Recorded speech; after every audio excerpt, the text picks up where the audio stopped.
In episode 25 of the SOC Level 2 training series, we're going to be going through the Hunt Me Part 2, and this has to do with the Typo squatters, which is a type of threat actor.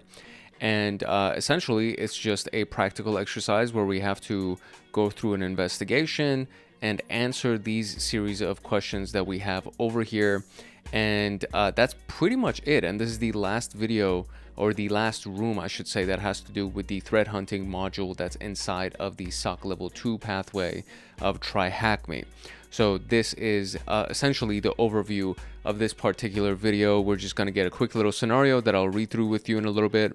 And then from there, we're going to go and hunt down these Typo squatters. And just for your information, a Typo squatter or Typo squatting is also known as URL hijacking, and it's a form of cyber squatting where malicious actors register domain names that are similar to legitimate websites but with common typos to trick users to who mistype URLs into visiting fraudulent sites. So essentially, if you can think about like a super basic example would be if the website is google.com and there might be an extra O in there, so it would be GOOGLE.com. That could be one version of it, or it could be GOOG and then the number 1 and then E.com. That could be another version of it. So some version of the domain name that looks really close to the actual domain name, but it's not the domain name, and then so they hijack the URL as the description implies over here. And this is kind of like, it's one of the tactics that is used in social engineering campaigns because from what I understand, it's not necessarily that they are doing URL hijacking in an attempt to poison the URL with some kind of query or some kind of parameter value type of injection. What they're doing is literally they're duplicating the website, and they're changing the domain name so that it looks like it's the actual domain name. And then when you land on the website, you think you're actually on Gmail or you're on Google when you're on their website. And then from there, when you input your username and password to log into your Google account, you're technically giving them your username and password because they're watching everything that's happening on the back end of it. So that's kind of like a really quick general overview, tip of the iceberg type of overview when it comes down to the concept of Typo squatting or Typo squatters. So that is what we have for the overview of this. We do have a virtual machine that has been assigned to us. We're going to end up using the attack box that is a browser-based Linux machine that is going to be assigned to us, but essentially you can just log in via OpenVPN to the TryHackMe server. You can connect to the TryHackMe servers using OpenVPN and then use your own machine. I do recommend you have a Linux machine that actually has the very basic tools inside of Kali Linux that's used for security analysis or pen testing, so that you can follow along with whatever tactics that I would be using. But apart from that, just using the target machine that they've assigned to us, as well as the attack box that's been assigned to us, so that we can go ahead and complete this investigation. So let's jump into the scenario. One quick word from our sponsor, and then from there we'll jump into the scenario. If you're serious about your CySec training and want access to me on Discord, consider joining Hackaholics Anonymous. We have 4 tiers: the supporter, agent, guardian, and master. Each tier gets their own Discord server and early access to content. The agent, guardian, and master levels get exclusive content, exclusive downloads, monthly Python automations, live streams with me every month, plus so much more. And to join, you can simply click the link in the description below, or you can go to our homepage and click the join button there, or you can go to youtube.com/@hankhackshackers/join, and you'll be able to join Hackaholics Anonymous. Now, without further ado, let us jump into the Hunt Me Typo Squatters room. All right, here's the scenario. Just working on a typical day as a software engineer, Perry received an encrypted 7Z archive, which is basically a zip file, from his boss containing a snippet of a source code that must be completed within the day. Realizing that his current workstation does not have an application that can unpack the file, he spins up his browser and starts to search for software that can aid in accessing the file. Without validating the resource, Perry immediately clicks the first search engine result and installs the application. which I guess is 7-zip.org in this case. The event happened on September 26, 2023. One of the security analysts observed something unusual on the workstation owned by Perry based on the generated endpoint and network logs. Given this, the SOC lead has assigned you to conduct an in-depth investigation on the workstation and assess the impact of the potential compromise. So we're going to use the virtual machine that we've launched, which has an Elastic Stack instance attached to it. And we're going to be using the attack box to load the Elastic Stack instance, the ELK instance, on our browser, on Firefox.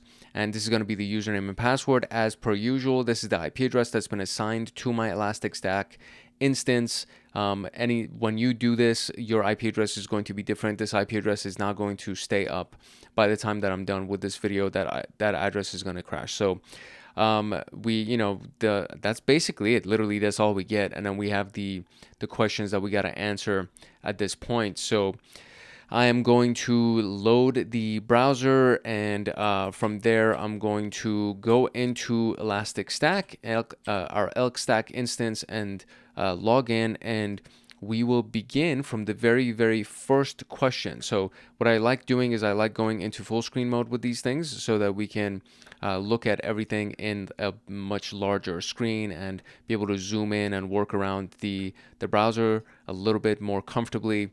And we'll just go back and forth. I'm just going to open up all of the questions on a different monitor as well, so I have access to them, and we'll just kind of read through each one and narrow down whatever we can.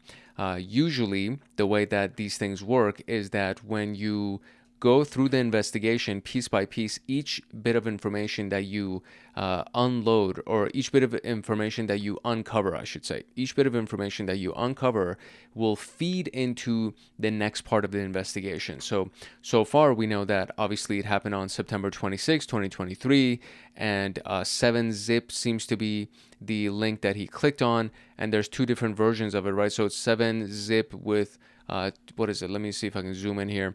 We have 7-zip with 2ps.org, and then there's the 7-zip.org, and they seem to be the same exact description, and everything else seems to be exactly the same.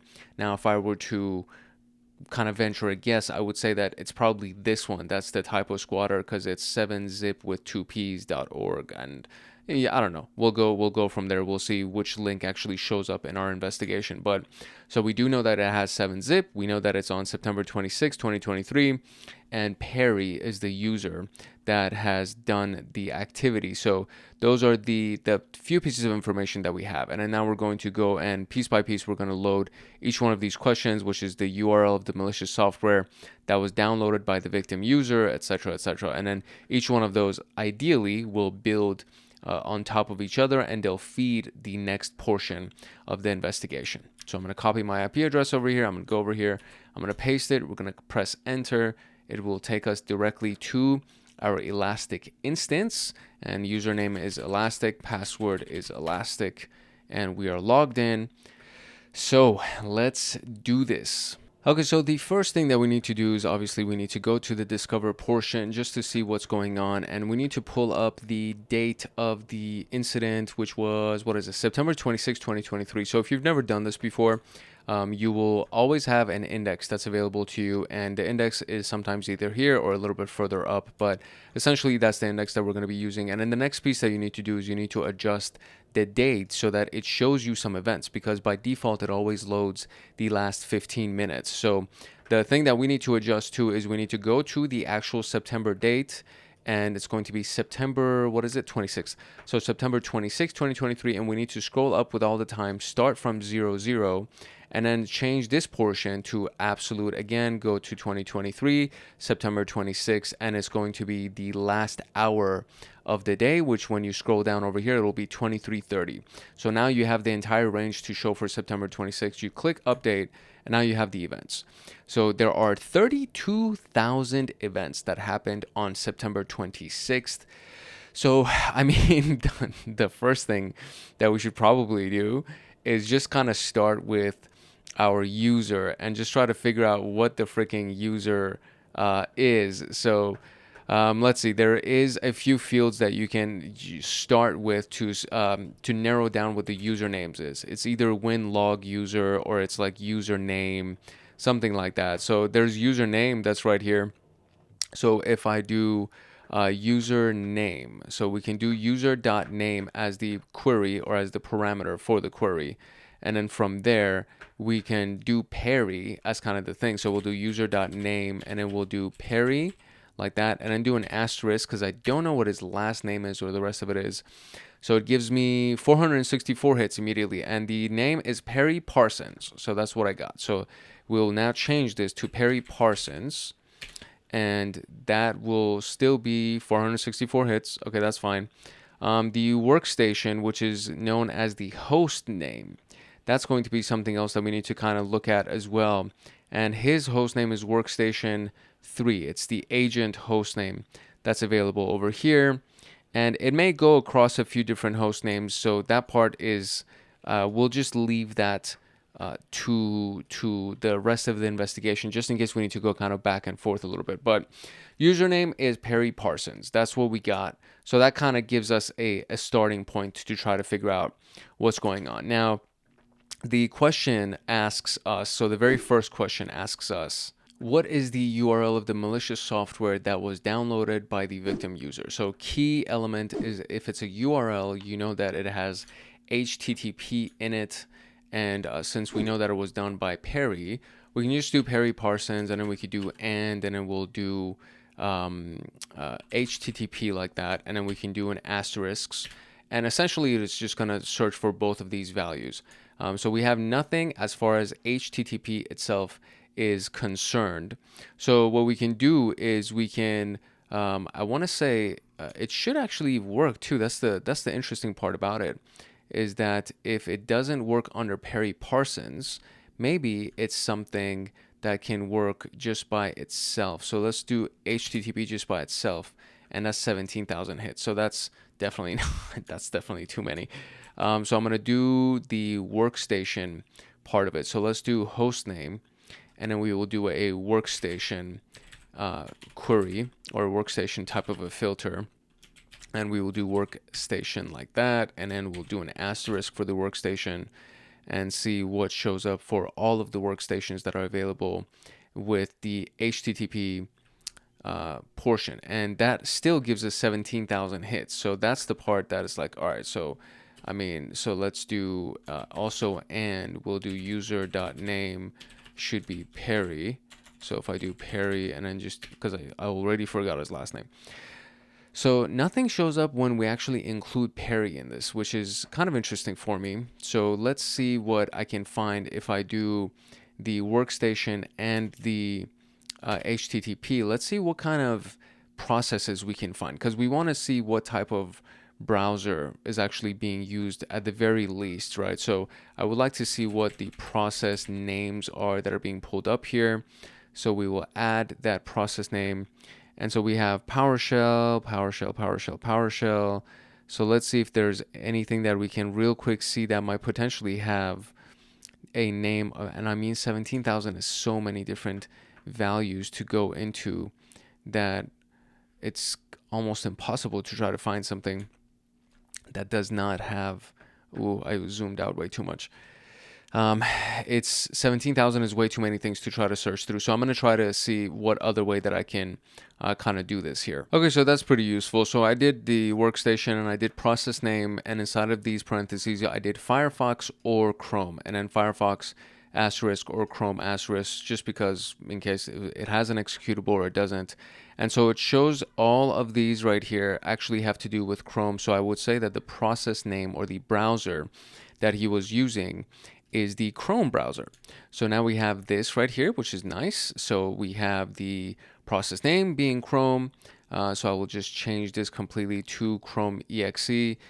And then we want something that has to do with a new file being downloaded, essentially, which is basically file creation when you're looking at log items. So let me do sysmon event ID for file creation, which I've done before. So 11. So the event ID would be 11. So the filter that we would need to add here now, in addition to the process name being Chrome, it would be the event ID, right? So we want, I think it's the winlog event ID. I believe that's the actual query. So it would be the winlog event ID of 11. Yeah. So let's zoom in here just so you can see what the full query looks like here. So it'll be winlog.event_ID, and then this ends up being 11 because it's file creation.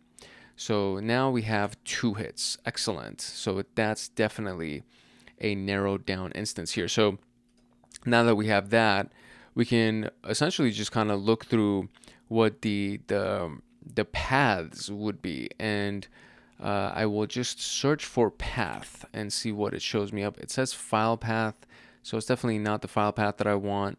I don't know what the field name is in this particular case, so I need to kind of browse through these to see if I can find anything that shows me the field name.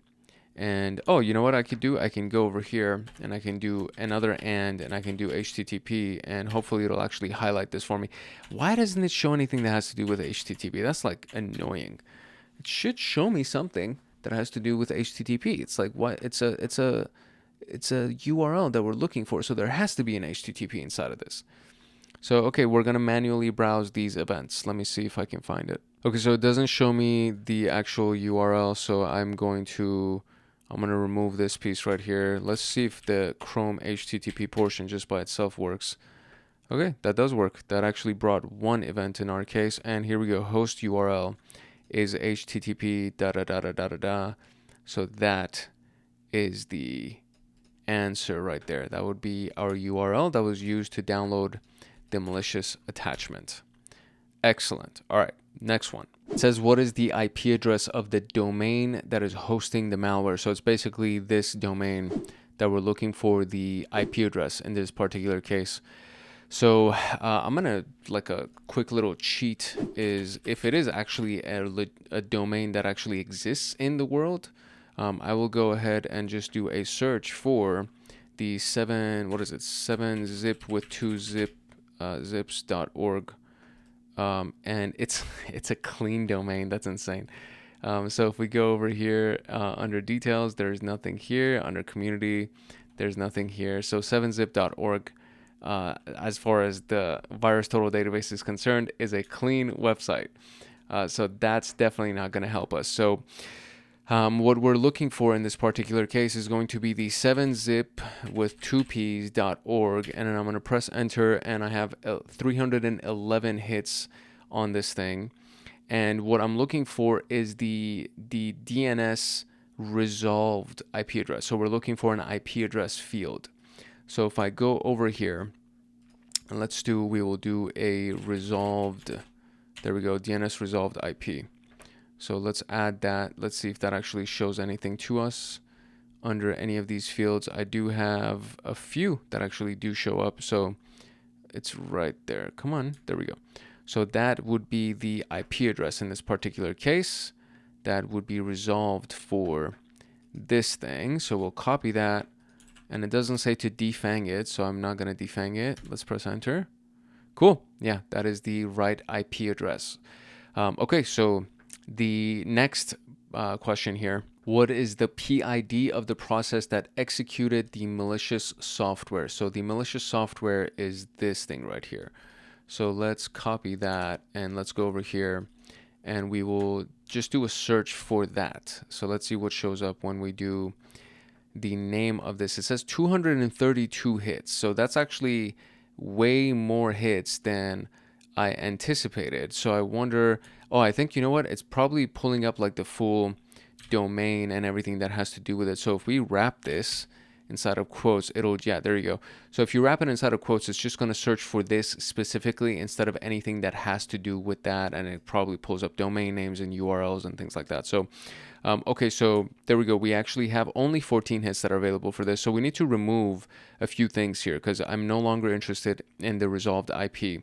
What I want is the process PID. So that's the one thing that I want, is going to be the process PID, because that's the answer that we're looking for.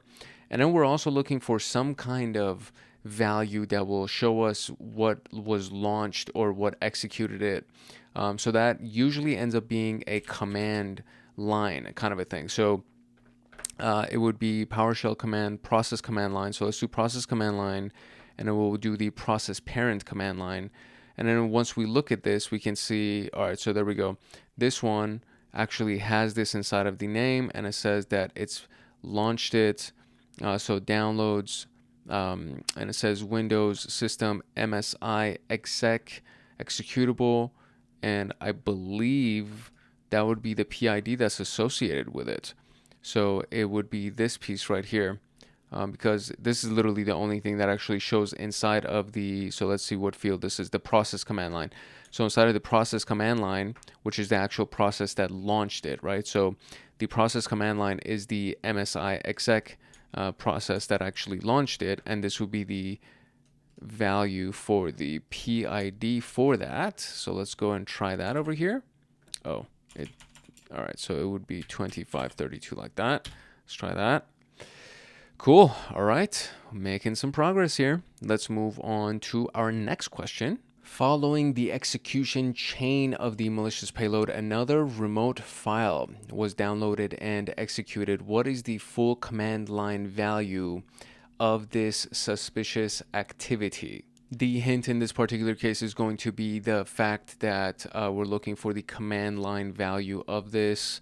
We're also most likely going to be pulling another link, right? So it says full command line value of this suspicious activity, and it's something that has been downloaded. So another remote file was downloaded and executed. So those are a few different hints that we have in that particular case. So what we can do is we can change our query at the top here to read for, or to search for, the process command line.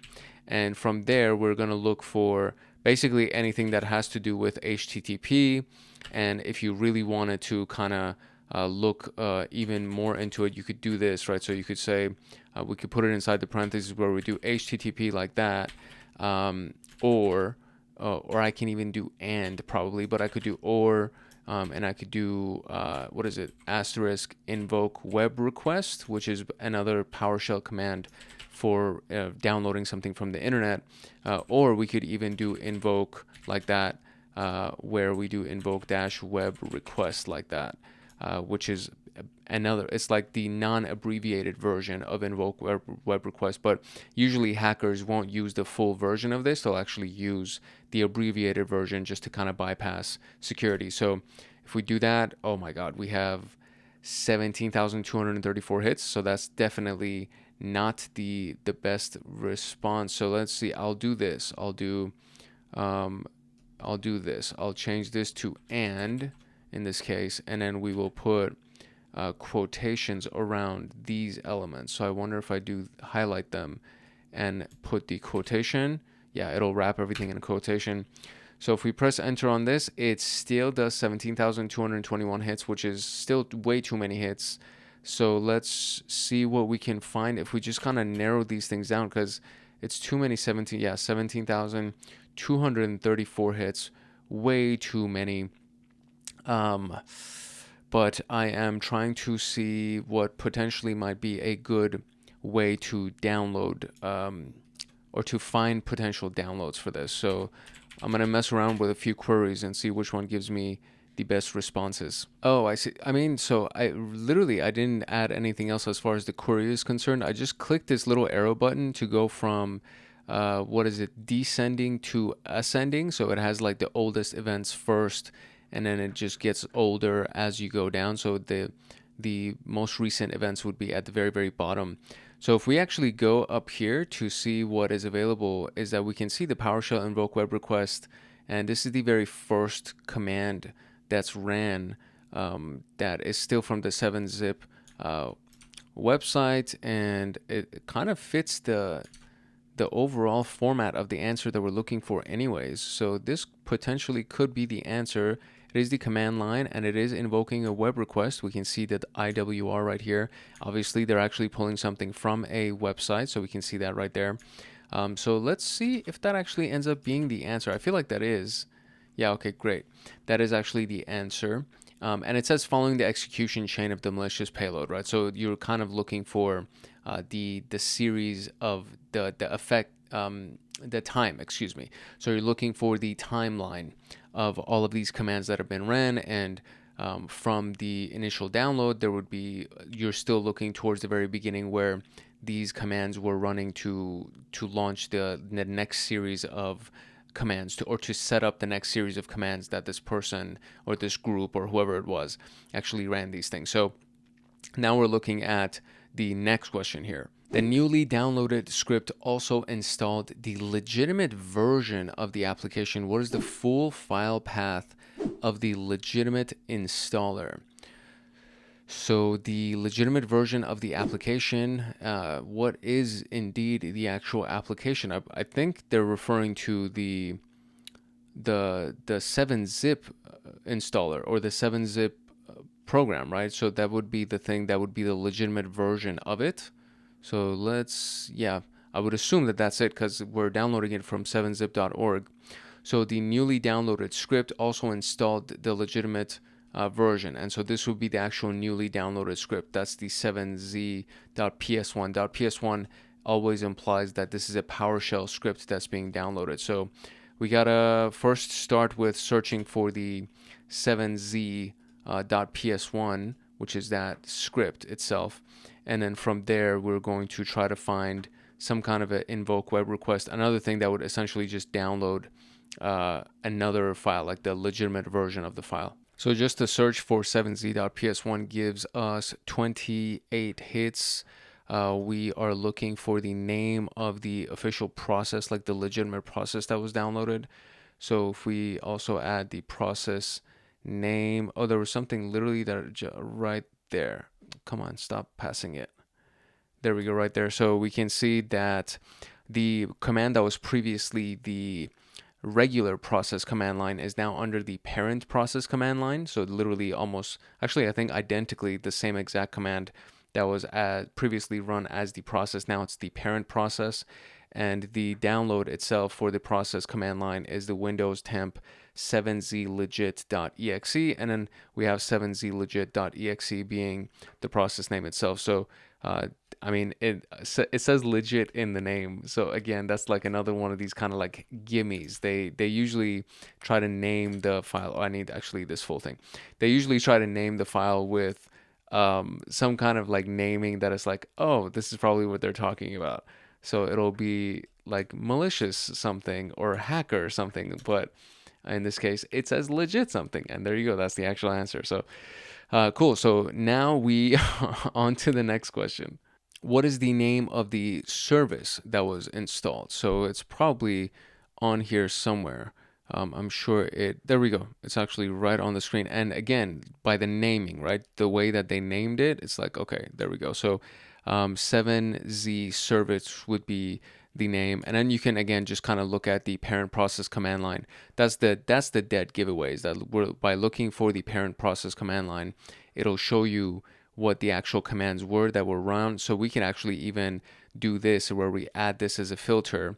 And so once you click on that plus button, it adds a filter over here where it says process parent command line is PowerShell executable, and it'll fill that in for us, and it will show us only the events that have to do with that parent process command line. And then obviously we see that the legitimate executable has been downloaded, and then we see inside of the process command line executions that there are two references to a service. That number one, this was created, then it was started, which is this 7z service. So that would be that answer. There we go. That is the right answer. All right, cool. Next one. The attacker was able to establish a C2 connection. So now we're looking for the syslog event ID of 3, most likely because it has a network connection. After starting the implanted service, what is the username of the account that executed the service? So we're going to be looking for the implanted service after starting the implanted service, which is that 7z service, or 7z service was the name. And then we're going to look for the C2 connection or some kind of a connection that's been established. So that would be my approach to try to find this, and then the answer would be the username of the account that has executed that service. So Let's see what we can narrow this whole thing down to. I'm going to remove this filter real quick. Oh, you know what? Actually, I think we should keep that filter. So I'm gonna add the filter one more time because I want to see all those things, because it's asking for the thing that started the service, right? So it says that the attacker was able to establish a connection after starting the implanted service. What is the username of the account that executed the service, the account that started the service? So it would be this thing, this piece right here where it says start service, and then this would be essentially the overall command that ran it. So we want the username of the account. So it would be the username that executed this piece, which would be the parent username. I don't know exactly what I would be looking for, but it should be in here somewhere. So let's go look at the message location. So there is one specific field. There we go. We have the specific field of message. And so if we zoom in on this, we should be able to see something that has to do with the user. Now, parent process ID, parent process image, parent process user would be NT authority system. The system is the one that started it. So I'm going to copy. I mean, you could always type system too, but let's see if that's actually the answer. I feel like that is the answer because it's like a perfect fit. Cool. All right. So it is the system. So we actually didn't even need to do anything. We didn't need to go further. We just were looking for the thing that says started the implanted service. What's the username of the account that executed the service, meaning it started that service. And then inside of the command line, it actually says start. So this is the piece that gives it that giveaway. So there was one that created the service. There was another one that started the service. So that was the one that we looked at. All right, cool. Next one. After dumping the LSAS data, this is a big hint right here. So we're looking for LSAS data dumped. The attacker attempted to parse the data to harvest the credentials. What is the name of the tool used by the attacker in this activity? So this is after dumping the LSAS data. So we're looking for something that they used to parse the data, which would be something that was used for the LSAS file to parse the LSAS file. So I'm going to remove this filter officially now, and then we're going to go over here and we're searching for something that was used to parse it. So LSAS would definitely be it. So I'll actually even do this. I'll do asterisk LSAS and then asterisk. So let's see. You can, I think there's also the extension which is like LSAS.dmp, I want to say, is like DMP would be the dump file, right? So I will venture a guess, but I think we can even, let's verify. Why not? I'm going to show you how I find these things. So what is the file extension of a dump file? So if we do that, yeah, it's a DMP or MDMP. So there we go. So that's how I find answers. Okay. So we'll do LSAS.dmp for a dump file. And let's see what shows up here. We literally have one hit. That's awesome.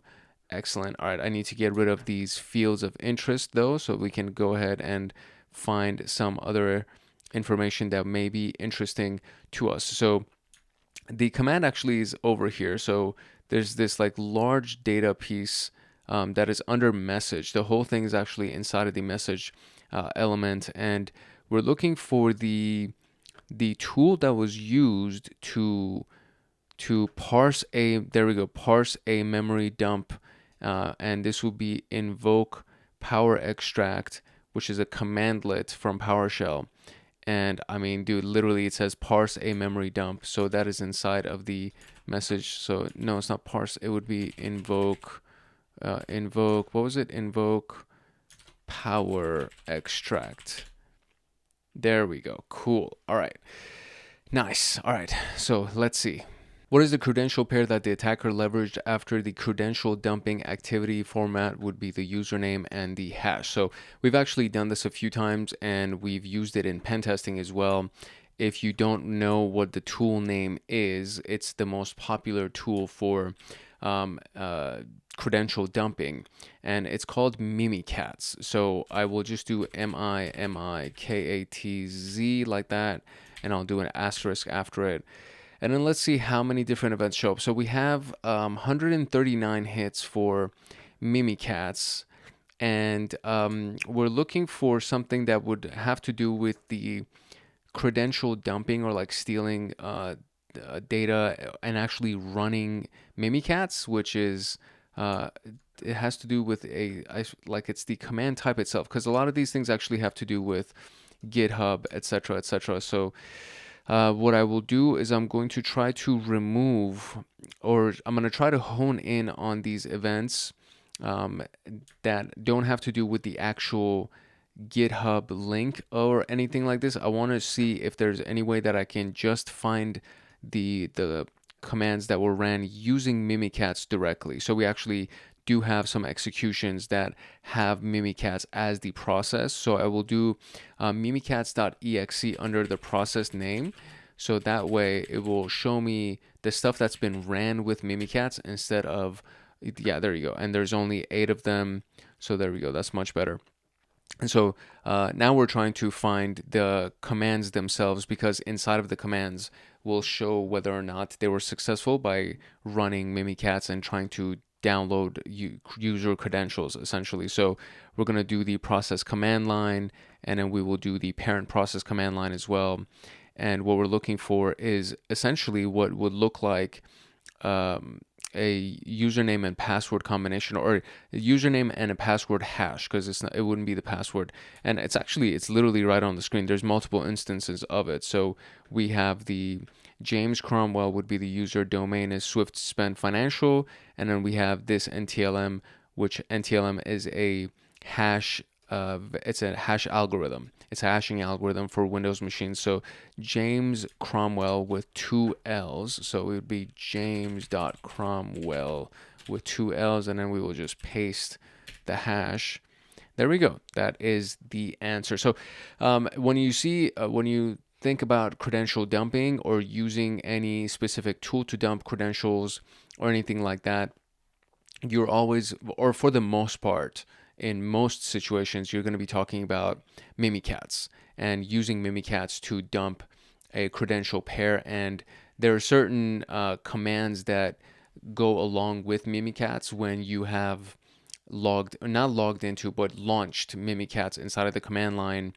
And it's like the privilege debug or secure LSA or secure LSA, something like that. I think it's secure LSA is how you pronounce it. But there's a series of commands there. There's like a couple of videos that I did using Mimikatz that actually demonstrate what it's like to use Mimikatz to dump credentials and things like that. So you can go inside of the Pentest Plus or Junior Pentester playlist to be able to find those videos.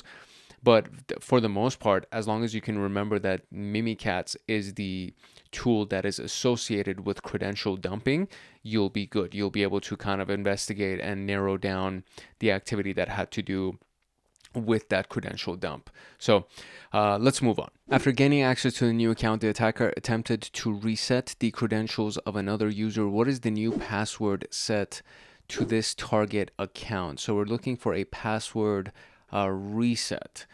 So let's see if we can actually find the Sysmon event ID for that. So it says the Sysmon event ID associated with an attempt to reset an account password is 4724.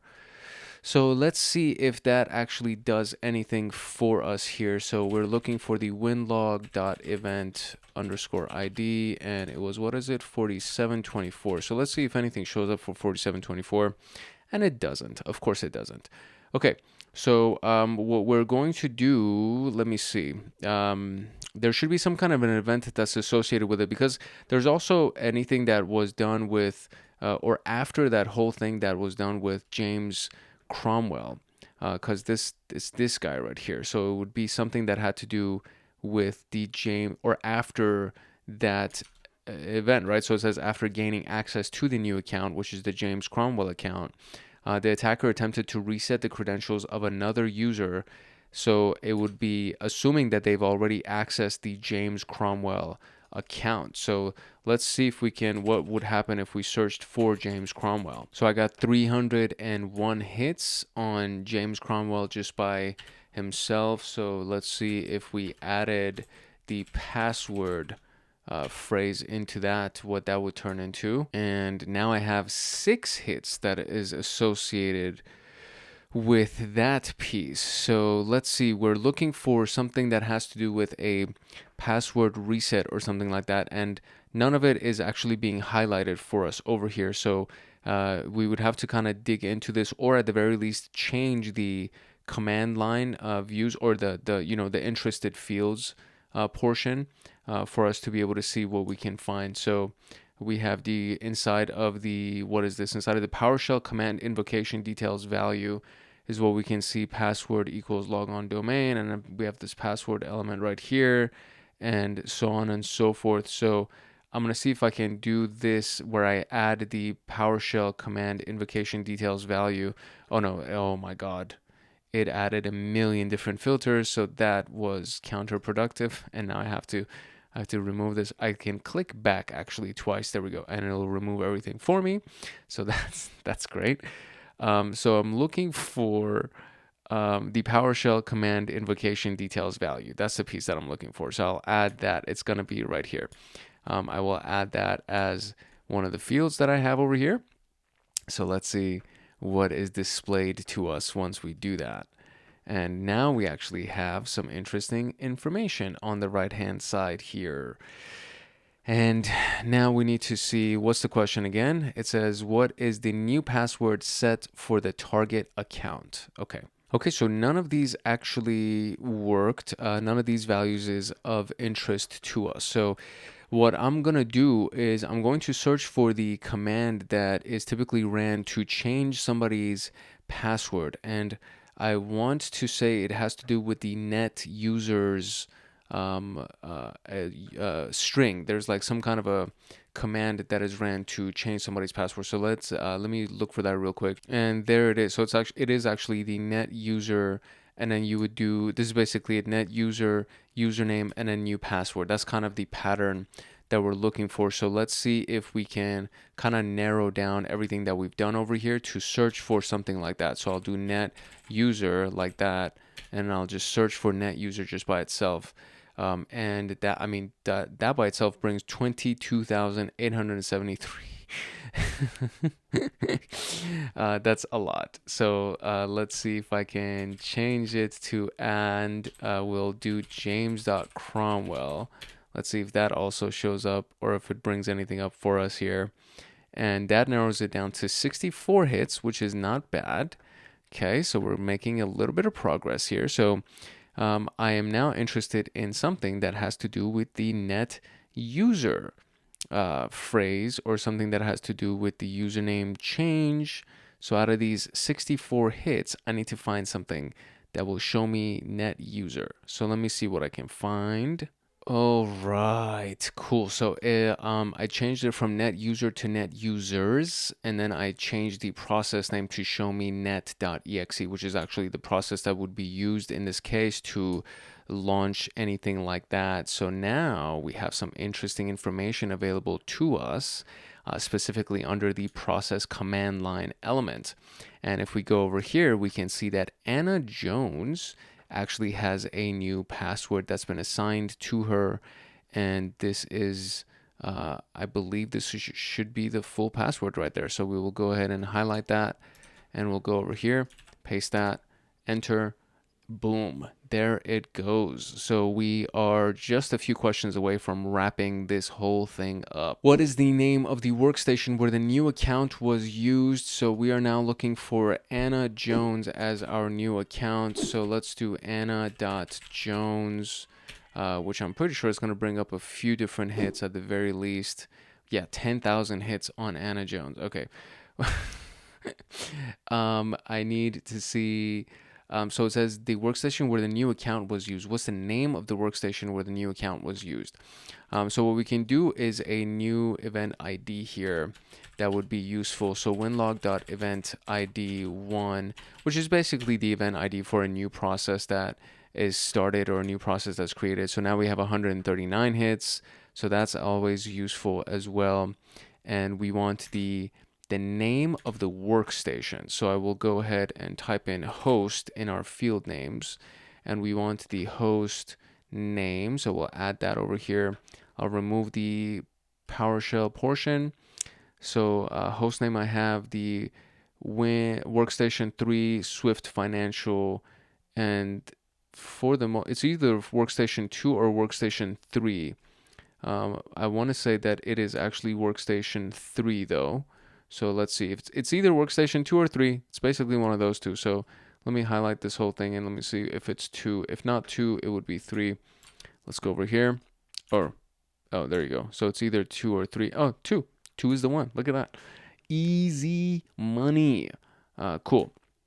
So workstation 2 would be that. And we can even make it a little bit easier to find these things. So if I actually go ahead and remove this parent process command line element, and so I can actually see all the host names and stuff. And then for the host name, or instead of the host name, in addition to the host name, I should say, we'll do user.name and we'll add the username so we can see what's going on over there. And then we'll see that we have the system as the username, and then we can see that we actually have the Anna Jones user as the user that was logged in. So all of those things are done under workstation 2, and then the stuff that was done by the system to change their password and things like that was on workstation 3. So Anna officially was logged into workstation 2. After gaining access to the new workstation, a new set of credentials was discovered. What is the username, including the domain and the password of this new account? So we are now going to hone in on Anna Jones as the user, and we're going to hone in on workstation 2 being the host name. So host name is workstation 2. So let me actually go and copy that whole thing because I want the full value for workstation 2. And then Anna Jones is going to be the username. And then we're going to narrow in on those two elements. And then we're going to try to find something that has to do with an actual username. So we will do the host.name is going to be that whole thing. And the user.name is going to be Anna.Jones. So let's see how many events we get. 5,297 events. And we will see if we can find anything that has to do with username inside of all of these commands that are being run. Or not even that. So actually, you know what? I think it would be probably inside of like the process command line or something like that. But right on the page. Look at that. So username, SSF, IT admin, password is whatever this thing is, secure password. And then we want the domain in this particular case, right? So it says including the domain. So what is does it give us a format? No, it doesn't. So it'd be the username and the domain. I think the username is actually IT admin, or excuse me, SSF would be the domain. The username would be IT admin. And then we have the password being this whole piece right here. That was not that hard of a search right there. So let's do SSF IT admin, and then we will paste the password. Boom. Look at that. That's crazy. Okay, great. 3 more to go. Aside from Mimikatz, what is the name of the PowerShell script used to dump the hash of the domain admin? So we're looking for administrator and we're looking for domain admin, we're looking for administrator / domain admin, and we're looking for anything that does not have to do with the Mimikatz. So I will do and then we'll do not, and then we'll do Mimikatz. And let's see what that brings up. Okay, so that made it even worse. So there's 5,200 something results that have been populated. So that does not seem to help. So let me see. I know that we're looking for a PowerShell script. So we are technically going to be looking for something that has to do with the process of PowerShell. So this is just to make sure that the query doesn't become super long. So I'm going to do process.name, and then I'm going to change my process to PowerShell. So I only want to see everything that has to do with PowerShell because it is being ran on PowerShell. I don't know. There we go. We got that. So we will now do PowerShell.exe as our process. So we're going to save that. So let's see if that actually does anything. Excellent. So now it has narrowed it down to 428 hits, which is very, very good compared to 5,000 something. And then the question again is saying, aside from Mimikatz, what's the name of the PowerShell script used to dump the hash of the domain admin? So I will remove this, and then we'll see if we can do anything that has to do with the name, I guess, administrator or something along those lines, because that's kind of, it's a little bit tough. I am looking for a PowerShell script. I know that, so I could technically look for anything that has to do with the .ps1 extension inside of it, because that implies that it would be a PowerShell script. So let's see. There we go. That's narrowed down a lot. So now we have everything that's run on PowerShell. It's obviously on workstation 2. It's obviously Anna Jones. And we're looking for something that has to do with a PowerShell script, which is extension .ps1. And that has narrowed everything down to 20 hits for us. And so we have sharp cats, and then we have sharp hound, and sharp cats. It kind of sounds like Mimi cats. So sharp cats, Mimi cats. So let's see, right? So let's see, what is sharp cats? This is the way that you can kind of look for things, right? So porting of Mimikatz secure LSA, it's already in the name. So apart from Mimikatz, sharp cats would be the thing. So I am curious what sharp hound also is. So what is sharp hound? It's a data collection tool used in conjunction with Bloodhound. Okay, so definitely the answer would be sharp cats in this case. So now it says, what is the name of the PowerShell script used to dump the hash? And that would be the invoke sharpcats script. And we're going to take that and we're going to go over here, paste that, press enter, boom, boom, shakalakalaka. Okay, cool. What is the AES 256 hash of the domain admin based on the credential dumping output? So we got to find out who the domain admin is, and then I guess the hash of the domain admin. So what do we got? Damien Hall, maybe? That's probably it, right? So Damien Hall would be the domain admin, I'm assuming. So we can search for everything that has to do with Damien Hall, and then looking for everything that has to do with invoking of sharp cats. So let's see. So inside of, let me see, I can kind of narrow this down a little bit more now. We're going to look for the command invoke sharp cats, like that, inside of the asterisks. And then we will also do inside of the message, because that's where it would be located, we will put the name of Damien Hall inside of the message. Okay, so nothing, or maybe did I misspell this? Yeah, I did misspell it. So it says shark cats. So I need to remove that K right there. So let's see what we got here. Now we got 10 hits. Okay, 10 hits.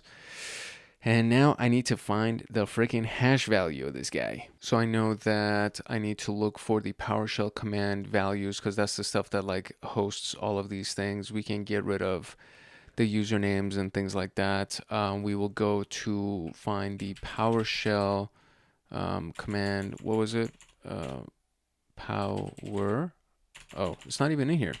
Okay, so why don't we do this then? If it's PowerShell doesn't show up, I can definitely add message. Then that'll bring this whole thing up. And then inside of this, we're also looking for anything that has to do with that AES 256 kind of value. So there would be some, that's impossible.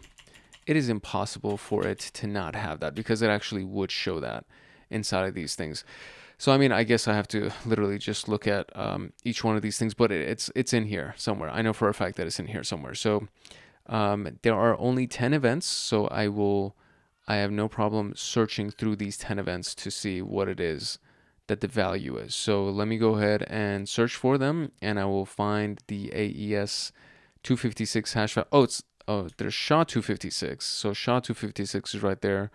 So let's see if we can find the hash of AES 256 in here. Okay, I found out why this one wasn't showing anything. It was because I had that filter of PowerShell still as my executable, as my process. So once I removed the filter of PowerShell and I then added AES 256 in here, we now have two results that show up.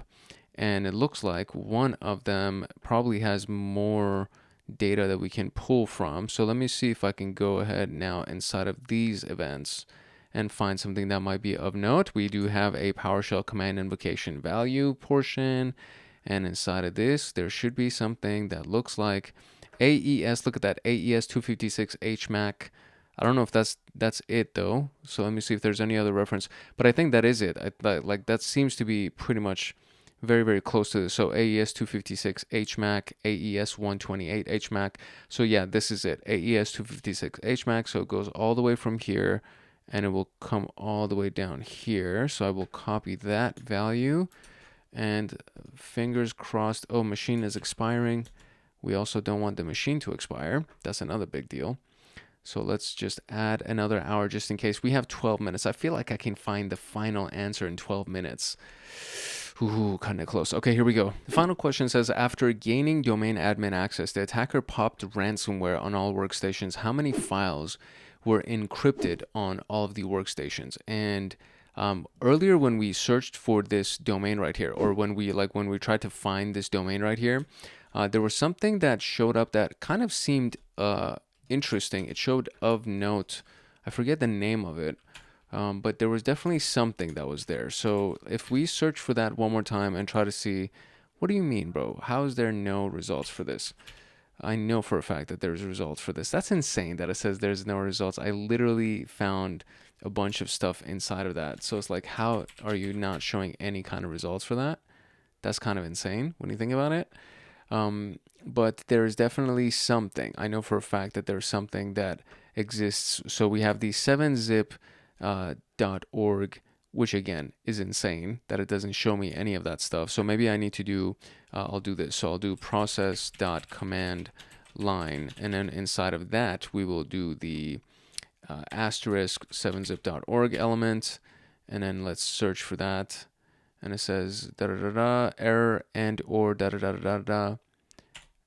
that's, oh, you know what? Maybe it's because I have the HTTP / and one of those things is like it needs to be an escape character because we're looking for something of note. That's insane again that this is not even finding the piece that we want to find. What did I do that I found it at the very beginning? I literally just searched for the freaking HTTP is what I searched for. Like invoking some kind of a web request and then downloading from the HTTP. That's literally the only thing that I did at the very beginning. But for whatever reason, now the freaking thing wants to give us a hard time. So annoying. But it's basically pulling from this website. So this 7zip.org website, there was something other than this 7s1 and then that other zip file that was also downloaded. There was something else that was inside of that was actually of note. And it was something that was another executable that was downloaded. And I would like to try to track that back down. So I need to go, I'm going to retry basically what I did at the very beginning to try to find that initial answer, that very, very first executable that we found, which it just seems so silly that I'm not able to find it again. It's like, how is that even possible? So we'll do the process name was Chrome exe. I remember that. And we can also do HTTP as the name or as like one of the search parameters. And then, so we have this now over here. Excellent. So process command line is over here. And so let's see what, if I delete this as my filter, I should be able to just see everything that is over here. And so Chrome executable, we do have the 7zip.org at ms1, all of that. So 7zip.org ms1, and I will remove the HTTP and we'll just look process name Chrome exe. We have 465 hits. The name of the workstation, I think that was maybe another thing that we did. So and host name would be the workstation element. Let's see. I need to narrow this thing down and see what I can find. Okay. Basically, I did 7zip.org as the query just by itself with no asterisk or anything. And then under the filter, I added a filter for process name PowerShell being the execution or the executable. And then we have this is the thing that actually stood out, was this 777 bomb exe, which was downloaded and it was saved as the bomb.exe executable. And that, that sounds like it would be the only other piece to this puzzle that we haven't kind of used or investigated for. And it also sounds like something that would be pretty damn malicious when it comes down to ransomware or doing something that would destroy somebody's computer. So what we are going to do is we're going to search for that bomb exe, and then when something gets encrypted, I want to say it's actually the Windows WinLog event ID 11, which is the sysmon event ID. So let's actually search for that. It is event ID 11. So it's for file create, but it's basically the same event ID that is also for file encryption. So when something gets encrypted, that would be the event ID that's associated with it. So we'll go ahead and search for bomb.exe, and we're going to search for the winlog.event ID 11. And I need to remove this one filter over here, which is our PowerShell portion. So we have 48 hits that have to do with the bomb.exe executable being launched and in winlog event ID 11. So 48, but there's several that are not bomb.exe entirely, because the WMSM prov host is the executable for this. So I only want the stuff that has to do with bomb.exe. So if we just scroll to try to see what is I think there's actually only two. Yeah, there's only two executables that are non-bomb. So if we have 48 and then we subtract those two that are non-bomb, that would give us 46. Is that it? I feel like that should be it. Okay, cool. That is indeed it. Very good. Nice. Okay, so that was it. That was the last room, or I guess this would be the last video for the threat hunters portion of the SOC level 2 pathway, which is kind of exciting. We actually got a chance to finish this up, and we're going to be moving on to threat emulation, which is going to be the next big piece inside of the SOC level 2 pathway. And this was a pretty interesting investigation. As I mentioned in all of the previous videos as well, it kind of just stacks on top of each other. Like everything that you learn throughout your investigation helps you find the next piece, and then the next piece, and then the next piece, and then you just kind of use that information to find the next one and the next one. And usually when if you pay attention to what the question is asking, you'll be able to find the direction that they want you to go to try to find a specific piece of information. So if you're looking for, after dumping LSAS data, that means they've already completed the dump, and now they're trying to parse the data to harvest the credentials. So now you're looking for an LSAS dump file. So it's like when you know what to look for, the investigation it guides you along. Just by knowing what to look for and paying attention to the clues that you've already uncovered and what has happened and so on and so forth. And usually there's a pattern, there's a theme with certain types of activities, which is why we're doing these kinds of things, because you want to find these themes.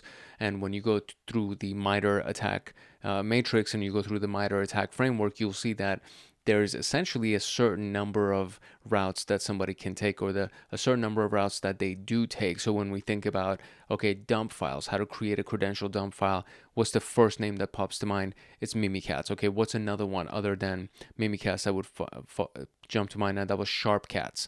So you start learning about these tools and what their purpose is. And so when you're thinking about, okay, they did a credential dump, most likely you'll be like, all right, it's either Mimikatz or Sharpcats, or you'll go to Google and you'll be like, all right, what are the various tools that can be used to create credential dumps? I'm going through and so you start using open source intelligence. That's what OSINT is for. That's why I refer to Google regularly. What's the event ID for this? What is this event ID? What does this do? What does this do?